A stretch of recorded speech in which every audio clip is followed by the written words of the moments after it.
Go. Hi, everyone. Welcome to our virtual author event today.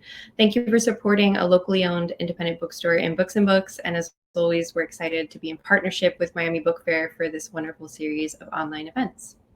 Today, we have the pleasure of hosting Oliver Jeffers, one of our absolute favorite picture book creators. A little bit more about him. Oliver Jeffers makes and tells stories. His books include How to Catch a Star, Lost and Found, and the New York Times bestsellers Stuck, This Moose Belongs to Me, and Once Upon an Alphabet. He's also the illustrator of the #1 bestsellers The Day the Crayons Quit and The Day the Crayons Came Home in collaboration with Drew Daywalt. His critically acclaimed books, including highly regarded The Fate of Fausto, have sold over 14 million copies in 46 territories worldwide. He's the recipient of some of children's books' highest accolades, including the Nestle Gold Medal for Lost and Found, the Irish Picture Book of the Year for The Incredible Book Eating Boy, and Best Audio Performer of the Year for Here We Are. Today he's going to talk to us a little bit about how he started writing books for kids, read from a few of his books, and then we're going to open it up for an audience Q&A. So a couple more things before I hand it over to Oliver. At the bottom right-hand corner of the screen, there is the Ask a Question button. That's what we're going to use for the Q&A. So feel free to submit throughout the event. And then next to it is the newest in our lineup, which is a little donate button if you're willing or able to help us keep doors open at Books and Books while we weather the storm. So that's it for me, and I will see you guys in a little bit for Q&A. Well, thank you for that, Christina. When you put it all like that, you make it sound like I've been busy these last few years. And I suppose I have. I am currently in London, England, not where I normally live, not when I normally am. Normally I live in Brooklyn, which is what the B on my hat stands for. But we started traveling last summer. We ended up as far as Japan whenever all this pandemic stuff started to go down. And then we ended up going back to Belfast, which is in Northern Ireland, which is the top right-hand corner of the island called Ireland. And that's where I grew up. And we've been living in Belfast ever since. And Belfast, that's what the B in the hat stands for. But I was talking to somebody today in London that it's almost 20 years since I made How to Catch a Star. And that seems like a very long time ago, but it also feels like almost no time ago. I still think I'm a new kid in the block and, fresh. And I know I'm not any of these things anymore. I'm never going to be cool again. And I'm okay with that. I've made peace with that. But I do love telling stories. And I do love drawing pictures. I've always loved drawing pictures. If you're out there, hands up if you're any good at drawing pictures. And hands up if you're not good at drawing pictures. And it's okay if you're not. Because I wasn't very good for a long time, but then I practiced a lot, and then I went to art college, and I can draw stick figures really, really well now. I did a book with Owen Colfer, who's another Irish author, and he's well known for Artemis Fowl. We made a book called Imaginary Fred a long time ago, and his son asked me, Oliver, why are your drawings so popular? And I had to say, I was like, I don't know. I can't answer you. And it only took me a while to realize that it was not a compliment. I think he was insulting me. But I've always loved to draw pictures, and I like to draw quickly and just the things that I like to draw. People always ask me, what do you not like to draw? And I don't like to draw bicycles because they're really hard to draw. And if you can draw a bicycle really well without looking at a bicycle, then I think you got some serious skills.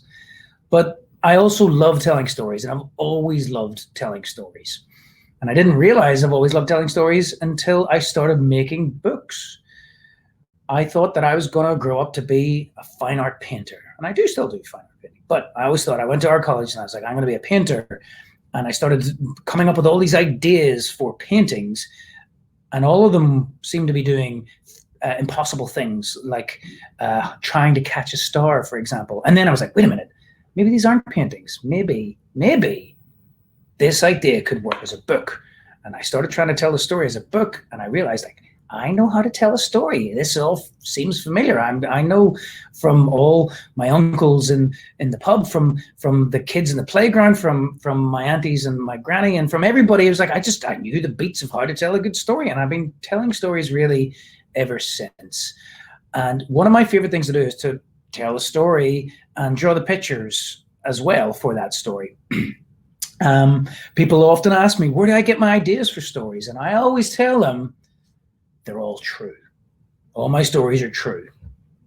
Well, mostly. Sometimes I get the ideas from real things, but I exaggerate a little bit. For example, there is a book called Stuck that started off as a true story. And people say, where did you get the idea for Stuck? It's like, well, let me tell you what happened. I didn't know what my next book was going to be. And I live in New York, and I've lived in New York for 15 years. And New York is a brilliant, wonderful, vibrant, exciting, energetic place, except for when you're trying to concentrate. When you're trying to concentrate, it's very distracting. There's a lot going on. And I thought I need to get away so I can try and come up with an idea for my new book. And so with some friends, we rented a house upstate, and we went up into the country. And I thought, right, I'm going to go away from New York, and I'm going to come up with an idea for my book. And anybody out there who makes books or does makes art of any kind, or is creative of any kind, you know that rule number one of coming up with an idea is that you never, ever sit down and come up with an idea. It's not like you can just go, okay, I'm going to have an idea. No, it doesn't work like that. So I tried to do that, knowing that it doesn't work like that. And we rented this house way up in the country, and it was a lovely house. And my dad came over, and my brothers were there, and we had some friends. And in this house, we noticed that there was a really fancy kite, like a really expensive looking kite. And my wife loves kites. And she thought, I'm going to take this kite out for a go. I'm going to take it for a bit of a fly. And we went outside, and it was by the coast, and it was pretty windy. And honestly, within about 3 minutes, that kite was stuck in a tree. And I just thought, oh, there goes the insurance deposit in this house. I'm going to have to get that kite down now. We're going to lose the insurance in this house. And me and my friend, we decided we'll try and climb up, and we'll just pull the kite down. And that didn't work. We couldn't climb that high. And then I was like, I know, I'll just hit it with something. And I took off my shoe, and I threw it up. I nearly hit it a couple of times. And I did hit it once, but it just made it more stuck. Then my shoe got stuck. And rather than actually trying the other shoe, I was like, I need a heavier object. So I did try a ball. I was kicking it up, and it didn't really work. And then I was like, maybe something really heavy. So I got a chair, and we climbed up onto the roof of the house, and we threw this chair. Couldn't get it nearly high enough, but it almost smashed the windscreen of my car. And I decided, you know what? I'm done. This kite stays there. We're done. I'm going back home. And I left frustrated. And I got back to New York, and I got back to my studio. My friend who's in the studio next door says, well, how was your trip? And I said, well, you'll never believe what happened. And I started telling the story of what happened. And my eyes glazed over because I realized I'd actually come up with a book idea. And that is a story called Stuck, which I'm going to read you now. Stuck by Oliver Jeffers, also known as me. It all began when Floyd's kite got stuck in a tree. He tried pulling and swinging, but it wouldn't come unstuck. The trouble really began when he threw his favorite shoe to knock the kite loose, and that got stuck as well. So he threw up his other shoe to knock down his favorite shoe, and unbelievably, that got stuck too. In order to knock down his other shoe, Floyd fetched Mitch. And as you can see, Mitch is a cat. Now, cats get stuck in trees all the time, but this was getting ridiculous.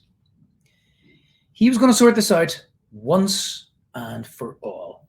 So Floyd fetched a ladder. Of course, a ladder. What do you do with a ladder? You climb up, right?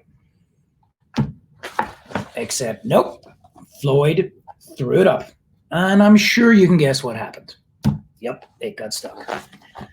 The ladder was borrowed from a neighbor and would definitely need to be put back before anyone noticed. And in order to do so, Floyd flung a bucket of paint at it. A lovely pink bucket of paint. And wouldn't you know it, the bucket of paint got stuck, splattering everything that it went past with a nice layer of pink paint. And then Floyd tried a duck to knock down the bucket of paint, a chair to knock down the duck, his friend's bicycle to knock down the chair, the kitchen sink to knock down his friend's bicycle, Floyd's front door to knock down the kitchen sink, the family car to knock down their front door, the milkman to knock down the family car, an orangutan to knock down the milkman, who surely had somewhere else to be, a small boat to knock down the orangutan, a big boat to knock down the small boat, a rhinoceros, which I would like to point out is a very difficult word to spell, to knock down the big boat, a long-distance truck to knock down the rhinoceros, the house across the street to knock down the long-distance truck, a lighthouse to knock down the house that was no longer across the street, of course, because it was up in the tree, and a curious wheel in the wrong place at the wrong time to knock down the lighthouse. And they all got stuck. A fire engine was passing and heard all the commotion, and the firemen stopped to see if they could help at all.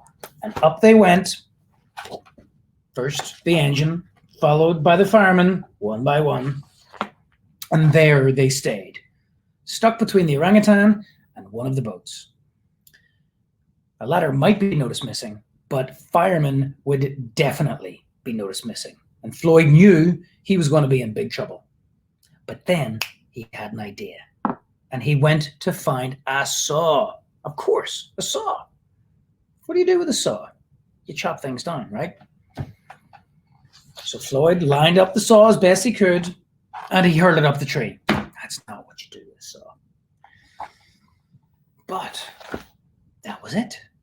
There was no more room left in the tree. And so the first thing that went in was the first thing that came out, and the kite came unstuck, fluttered down to the ground, and Floyd was delighted. He'd forgotten all about the kite, and he put it to use immediately, enjoying it the rest of his day very much.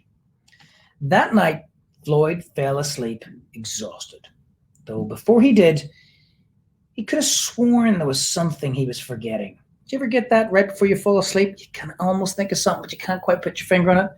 What was it Floyd was forgetting? Oh yeah, only everything else left up in the tree.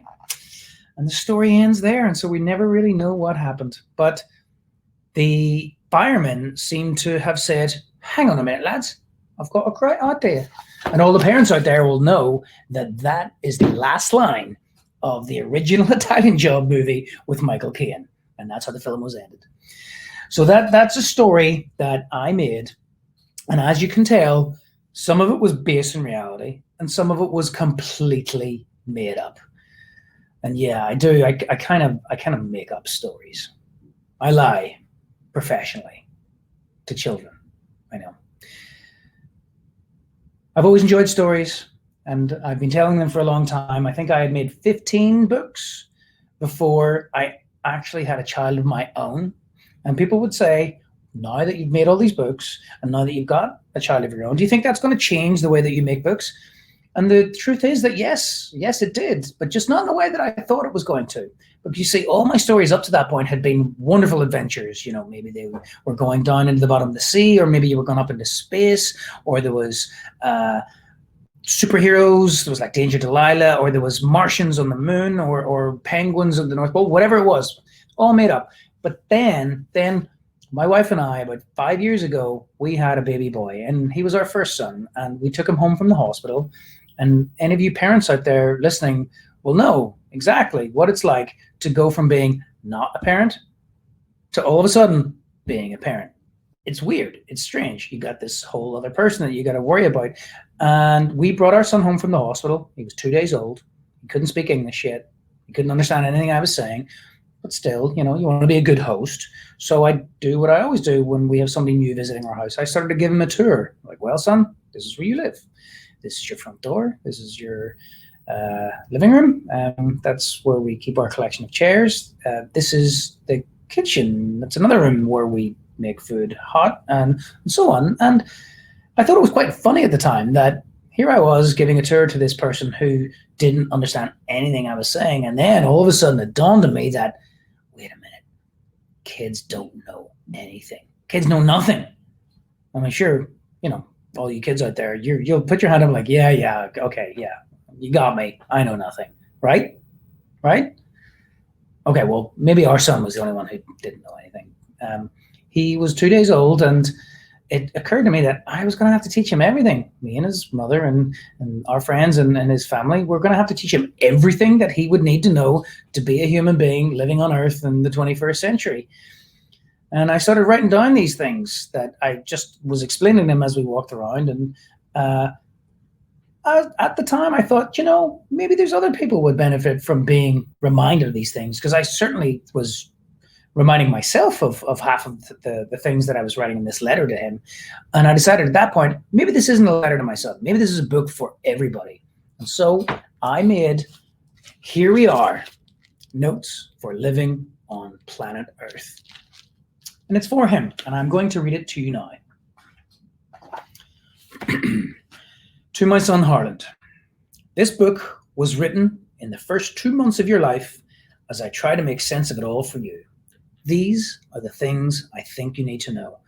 And anybody who knows me knows the absolute essence of everything that I do can be summed up in this quote that's at the bottom of that page. And it's by J.M. Barrie. And if you haven't heard of that name, you will definitely know the book that this quote is from. It's a book called Peter Pan. And the quote is, "Shall we make a new rule of life from tonight? Always try to be a little kinder than is necessary." So this book begins with a diagram of our solar system, and it points out that it's probably not to scale because space is very big, and we'll get there in a second. The book starts with, well, hello. And this is me speaking to my son. Welcome to this planet. We call it Earth. It is the big globe floating in space on which we live. We're glad you found us, as space is very big. So there's 250,000 miles between us and the moon, and that's the only thing anywhere near us.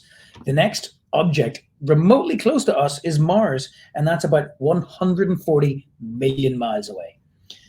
There is much to see and do here on Earth, so let's get started with a quick tour.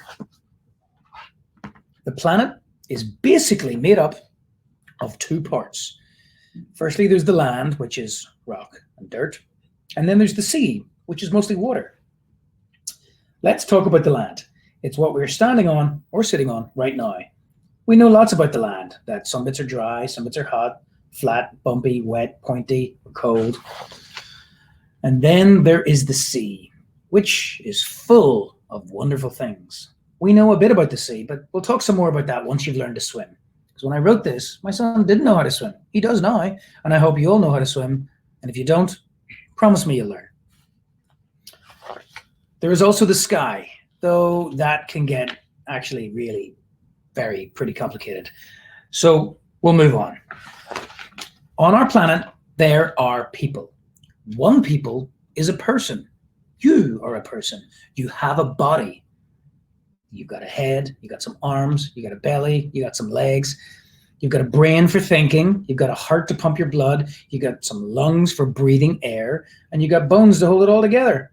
Look after it, as most bits don't grow back. The bits that do grow back include your fingernails, your toenails, and your hair. The most important things for people to remember are to eat, drink, and stay warm. People come in many shapes, sizes, and colors.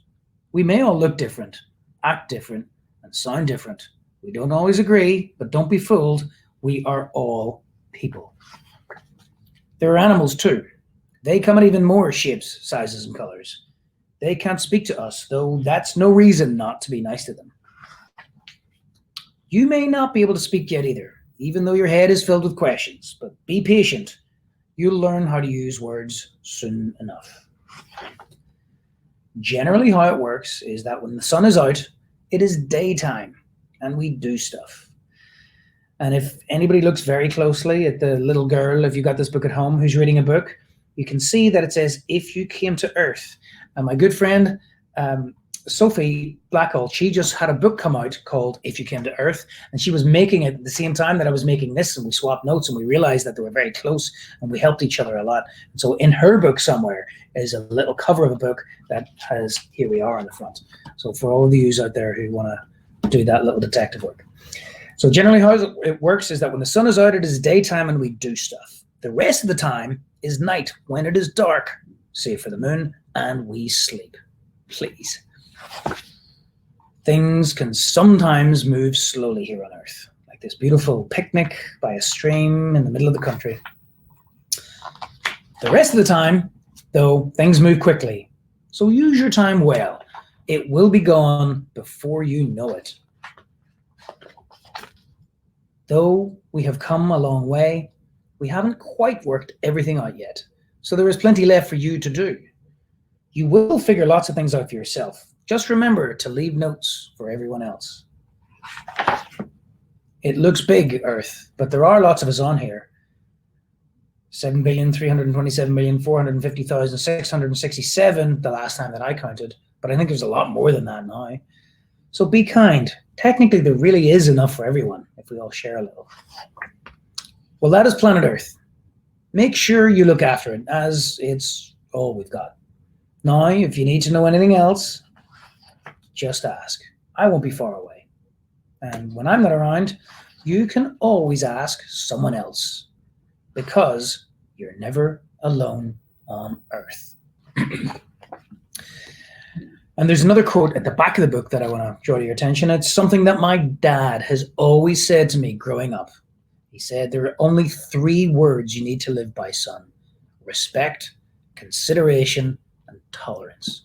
And it's done all right by me. So that is Here We Are. And that is my first ever non-fiction book, because everything in there is absolutely true. You cannot dispute it. Those things are a reality. We live on Earth. Earth in this middle of space. And Harlan was our first son, and he was born 5 years ago, and he's 5 years old now, which is incredible. It makes me feel old. But about 2 years ago, he had a sibling. We had a little girl. He has a sister. And Mary Jeffers was born, and I knew that if I didn't make her a book, I'd never hear the end of it. And it's a good thing that I was thinking all of these different thoughts at the time that she was born, that it gave me an idea for a book before I even realized that I probably should make her a book. And so 2 years ago, I started thinking, I was done with being a new parent for the first time. I knew what to expect, roughly. All you parents out there who have more than one kid will appreciate what my granny once said, which is that 1 is like none and 2 is like 20. Definitely 2 kids seems to be double the work. But they're different people, and that's a crazy thing. And we started thinking about not necessarily how do we explain the whole world to you, but what is this future going to look like that you're born into? So we had a child before, but we'd never had a daughter before. She's our first daughter. And not only was she our first daughter, she is the first female Jeffers in 4 generations. And I just thought that's a crazy thing. And I was wondering, what is it like? Was this a good time to be raising a girl in what will hopefully soon no longer be a man's world? And I just thought, we've got a lot of work to do to get this world to the place that we all wanted to be. And it got me thinking about restructuring everything, rebuilding everything. And so I made this book for her about what our planned together future was going to be. And it's called What We'll Build. And it's for my daughter, Mary.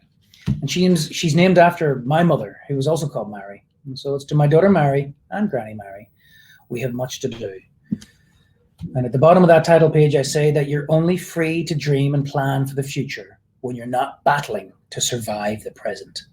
To all those fathers and daughters on this orb whose odds are stacked less fortuitously than ours, our aim is to even the field.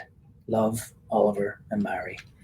And the time that I was making this book, there was a very sad photograph that went out about a father and a daughter who tried to cross the Rio Grande getting into the USA and didn't make it. And I thought about the life that I had with my daughter and the life that they would never had. And so this book is partly in remembrance to Oscar and Valeria, who tried and never made it across. So What We'll Build, plans for our together future. What shall we build, you and I? Let's gather all our tools for a start. For putting together and taking apart. Let's build a door where there was none. We'll build a house to be our home. I'll build your future and you'll build mine. We'll build a watch to keep our time. We'll build some love to set aside and build a hole where we can hide. A fortress to keep our enemies out and higher walls for when they shout. But you don't always lose and you don't always win. So we'll build a gate to let them in. We'll build a table to drink our tea and say, I'm sorry, me too, me three. We'll build a tower to watch the sky and other worlds that pass us by. Let's build a tunnel to anywhere. Let's build a road up to the moon. Let's build a comfy place to rest, for we'll be tired soon. Let's build a boat that can't be broken, that will not sink or be cracked open. A place to stay when all is lost, to keep the things we love the most. We'll put these favorite things beside the earlier love we set aside. I think that we may want them later, when times are hard and needs are greater. But first things first, let's build a fire, for we planned a lot and now we're tired. It'll keep us warm like when we're born. Then we'll say goodnight as all's all right. These are the things we'll build, you and I.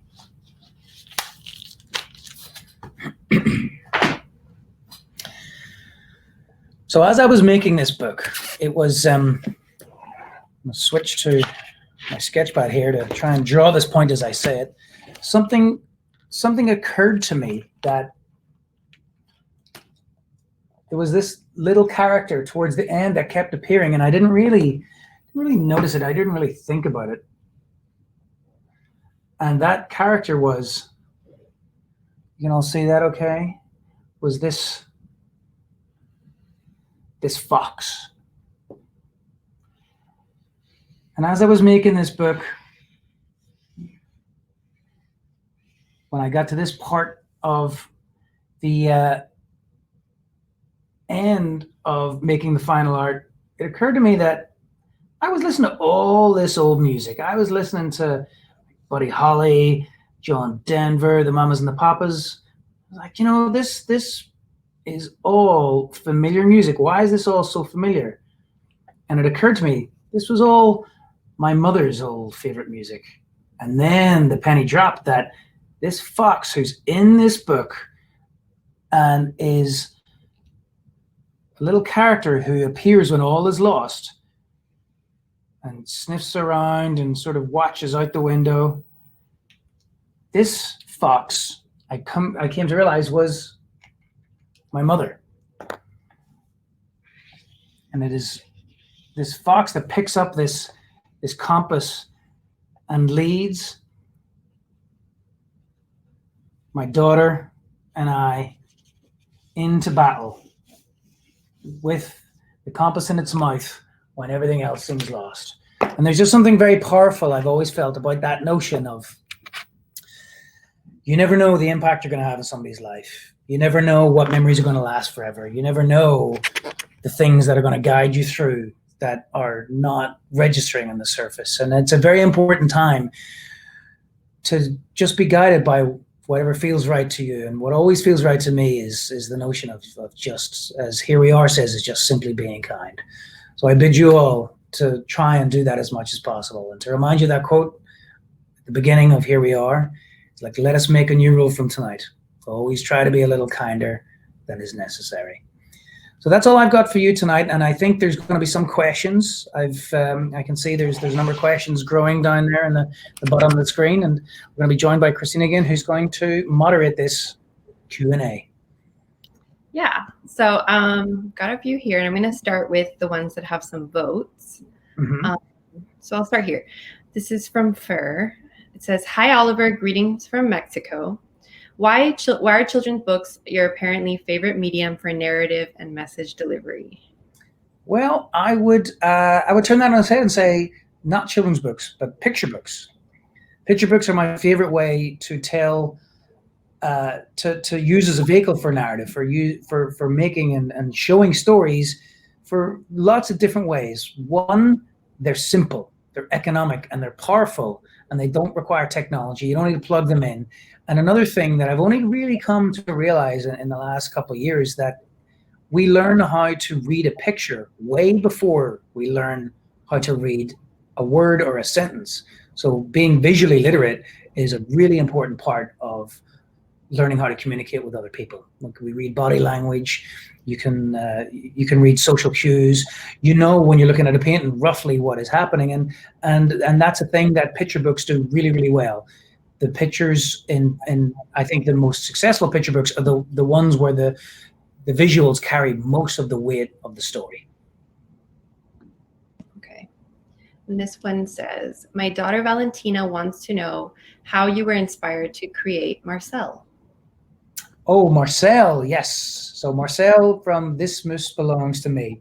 This is actually a kind of again, something that happened yesterday, talking to a bookseller in London, where I was signing some copies of This Moose Belongs to Me, and they asked me where I got the idea from. And I told them where I got the idea from, which was, it was twofold. I was with friends up in Maine, and way, way, way up in rural Maine, and I'd never been in Maine before. And very early in the morning, my friend's mother woke everybody up and says, "You got to come and see this." And we looked out in the back garden, and there was this moose standing there, and the thing was enormous. I'd never seen a moose with my own two eyes before. I couldn't believe how big it was, and I thought I could walk clean underneath that thing. And I made a drawing a couple of weeks later of a kid standing underneath the moose, and it was raining, and the moose was providing shelter from the rain. And without really thinking too much about it, I just wrote rule number 7, providing shelter from the rain. And that stayed in my sketchbook for a while. And my editor looked at it when we were looking through something else and says, "What's that about?" And I was like, "I don't really know." And she encouraged me to maybe see what the other rules of being a good pet were. And so I started playing about with that and was like, this story needs some structure. It can't just be the rules of being a good pet. And at the time, I was reading a history of Manhattan and how Manhattan was purchased by the Dutch from the Native Americans at the time. But it was this absolute clash of two different ideas of ownership. So the people who had been living there were like, "Yeah, okay, we'll take your money, but nobody really owns everything." And then the Dutch were very confused why they didn't leave. And just this notion of the idea of ownership is such a human construct. And so I was saying to this bookseller in London yesterday, and she said, "Oh, I just assumed it was a cat. The whole story was about a cat." Because cats sort of walk around of different homes. I was like, yeah, no, it was this whole deep philosophical, historical thing. But sure, if it's a cat to you, it's a cat to you. Okay, so next I'm going to go to, how long did it, this is from Jack, how long did it take you to develop your own style, and what artists have inspired your style? Developing your own style is a very tricky thing to do. It's I think about it like this, that anybody whose work you admire didn't start off making work the work that you admire them for. They probably went through a period of trying to find their style. But for me, ultimately, finding my style was getting rid of all of the other noise and just listening to the way that my mind saw patterns in the world and the way in which my hands like to draw. They say that if you can't draw, you know, it's like an insult to somebody who's like, "Oh, he couldn't draw a straight line," you know. And what's funny about that is that it's actually impossible for a human to draw a straight line without a ruler. But in that attempt to draw a straight line with all those wiggles and wobbles and bumps, that is your style. And if you learn how to listen to that and then turn the volume up on it, you can figure that out. And once you pair that with the art that you like, the art that you admire, and the way in which you see the world, that's when you find your voice. So find your style and find your voice sort of go hand in hand. So next question for you, trying to choose wisely, it's how long does creating a new picture book take from start to finish? That is an unanswerable question because each one takes a different amount of time. I think the shortest picture book that I've ever thought of from start to finish and made from start to finish was the third Huey's book, What's the Opposite? Because it just sort of came to me in one sitting, and the art style was very simple. And I think that took about 4 months to make. The longest picture book that I've ever made was a collaboration that I made with Sam Winston called A Child of Books, and that took 5 years to make. I would often not just exclusively work on one book. So there's different stages to making a book. You always have an idea. It's like, oh, that might work as a story. And you got to write it down. You got to put it in your sketchbook because everything will be forgotten eventually. And then you go back through your old sketchbooks and you're like, okay, this might have legs. I'll explore this a little bit. And then you figure out, is there enough to fit this into a 32-page or a 40-page picture book? That's the second stage. And if there is, then you start to work out what roughly the pictures will show and what the words will sound like. That's the fourth stage. Then you've got to make the actual final art, and that's the fifth stage. And I would say the middle stage is the thumbnailing, where you figure out what each page is going to show and say. It takes the longest amount of time. And do you have a favorite part in the process? Yes, that stage. Okay. That stage. But then also, whenever you finish the last little bit of the last piece of art on a book, there's something very wonderful about that. And then you wrap it all up and you send it to the publisher, and then you sit there twiddling your thumbs for a year, and then a book comes back. Do you have a favorite or least favorite part, like in publishing? Because I know it's like you're working on the book. There's also this whole other process with publishing from, I don't know if you get edits and then revise. Oh, yeah, for sure. Yeah, I think the least favorite part is when you know yourself an idea that you're excited about isn't going to work. That's my least favorite part. And you try to make it work, but there's just not enough meat there, or it doesn't have it. All good stories, whether they're a book, a novel, a picture book, a play, a film, whatever, they all have 3 parts: a beginning, a middle, and an end. The introduction of the way the world is, a problem, and a resolution. And oftentimes, stories that frustrate you, one of those things isn't strong enough, and then you got to work out why it's not. And that can be the most frustrating part and least enjoyable whenever you have to admit defeat and you're like, yeah, this just isn't going to work. This question comes from Calder. It says, hi, Oliver. My name is Calder. I'm 5 years old, and I was wondering what your favorite color is. I love your books and read them over and over. Hello, Calder. I go back and forth what my favorite color is. There was a period of time where it was like a mint blue, but these days I think it's pink. I think my favorite color is pink. I love pink. Do you have a favorite author illustrator? If so, who? I do have favorite author illustrators, but not because of their work. The last author illustrator to buy me lunch was Kevin Waldron, so he's my favorite because he bought me lunch. But there are lots of. I'm fortunate enough to know a lot of really terrifically talented authors and illustrators, and we get to have conversations with each other about making books, which is such a dear part of my life. There are people whose work I admire terrifically, and there's people who I don't know whose work I admire terrifically. And I really do think that this is a golden age of picture books. The last 10 or 12 years. Because when I started making out books, I think I made the art for How to Catch a Star in the year 2000.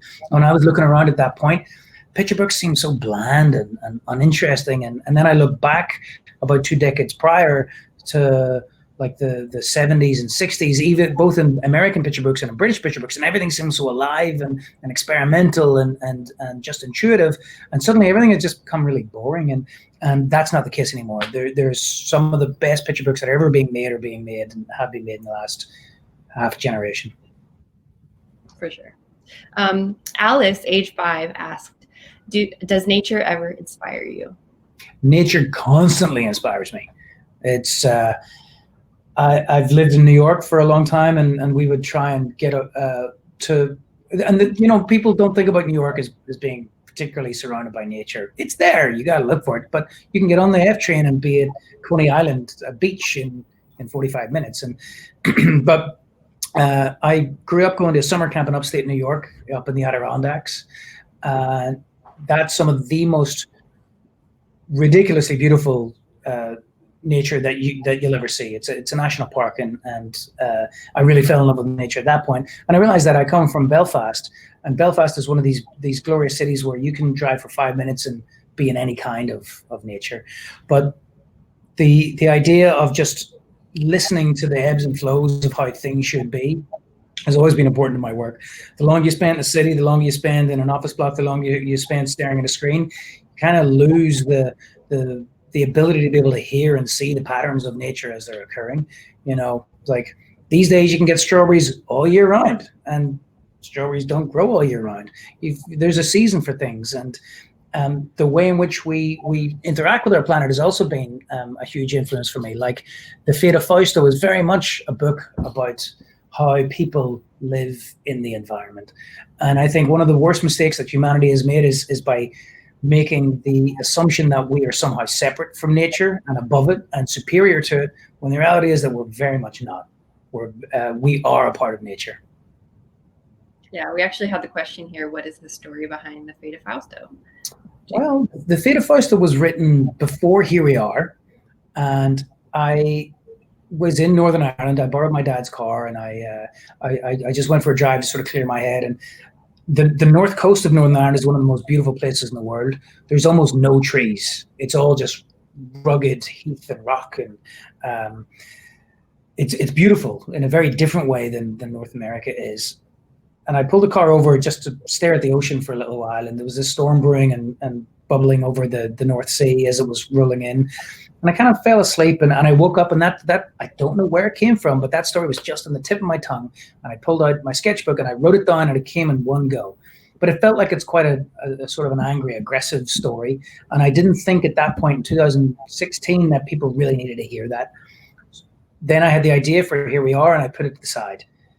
And then Here We Are came out, and I think the issues of human responsibility for climate change were really coming to the fore. And it's like, now is the time to tell this story.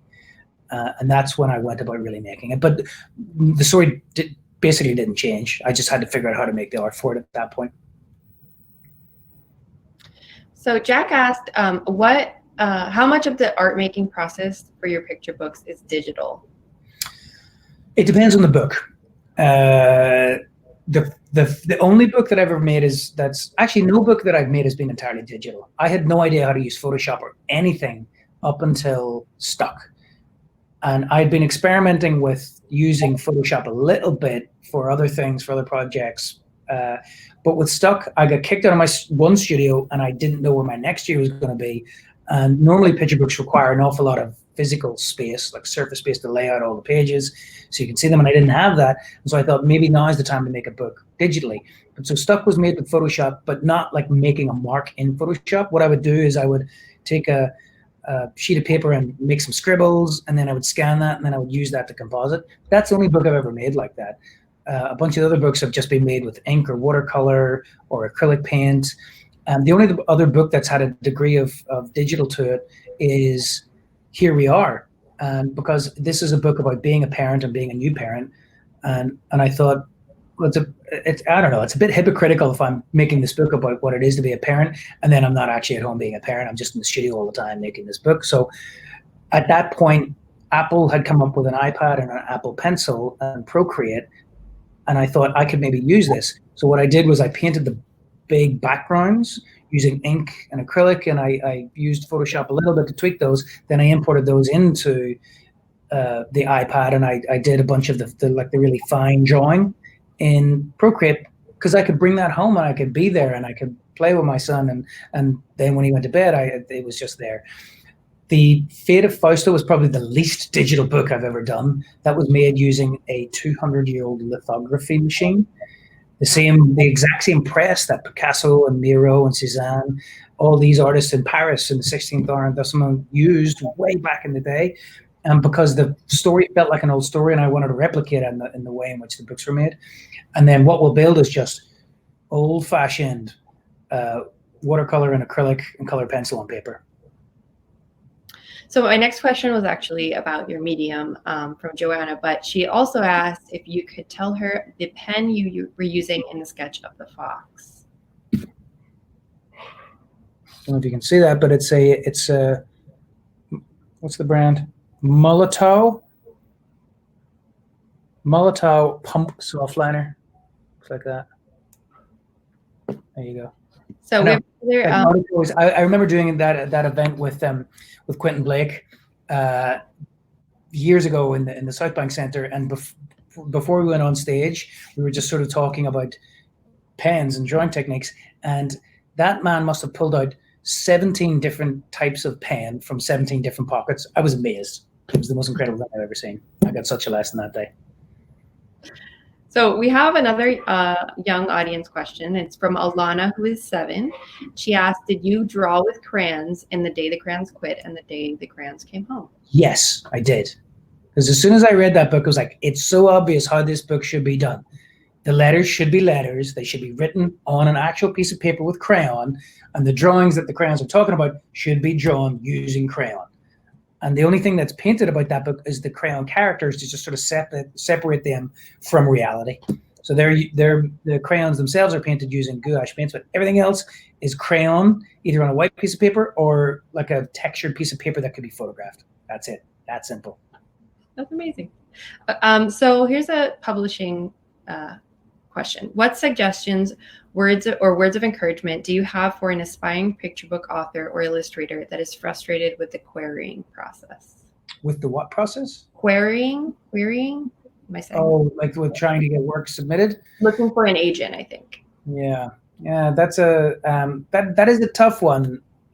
It's been 20 years since I was unpublished. And I think the world has probably changed an awful lot since now. But in instances like this, I always think of a Frank Sinatra quote: "Be so good they can't ignore you." That's a good one. Okay, so I'm going to ask you 2 more. Mm-hmm. The first one is, what is your favorite book you've written and why? From C.R. Oliver. Yeah, well, I'll answer that one first. Yeah. I love all my books in different ways. And I think right now, What Will Build might be my favorite book. This book was made over a year ago because we went traveling before the pandemic hit, and I wanted to get this off to the printers before. And then, I don't know, you kind of forget about it. And then as the launch was coming up, I was like, oh, this book is not relevant at all anymore, because that was written in the old world for the old world. And I just sort of assumed that, yeah, that's that. But as the book it only came out yesterday, but as it's come out, I've realized that wait a minute, it's actually maybe more relevant than it ever was, because at the time of writing it, I was thinking about this unknown future that just this brand new human, my daughter, faced, and me as a parent faced with her. But now, of course, there's not a single person on Earth who isn't dealing with an unknown future. Everything is more unknown than it's ever been. And I think it's more important to navigate with hope and with love than ever before. Yeah, agreed. So my last question of the night is, do you have any new picture books in the work? Anything you can tell us about what you're working on now? Yes and no. Okay. Yes, I do have a new picture book in the works. No, I can't tell you yet about it, except for this intriguing clue. The hold up, the catch at the minute is not a story or an art making catch. It's a technical catch.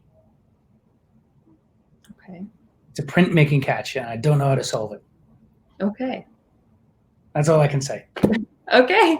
Well, Oliver, thank you so much for joining us. This has been great. Thank you to everyone watching out there. And thank you to all of you, because you all purchased a book from us. I hope you enjoy it. It'll be on its way shortly to you. And I will say this, that now is the time to support local businesses. Big, massive book selling companies that live online, whose names we're not going to mention, will always be there. They have more money than there are people on earth. Support your local business, because that sense of community is more important than the ease of having something delivered to your doorstep tomorrow. Yes. We are real people in your community, so we want to keep our jobs. Absolutely. But thank you, Oliver. Thank you, Penguin Young Readers. Thank you so much. This was wonderful. I know it's late for you, so have a lovely rest. Thank you very much. Okay. We'll see you next time, everyone. Bye-bye.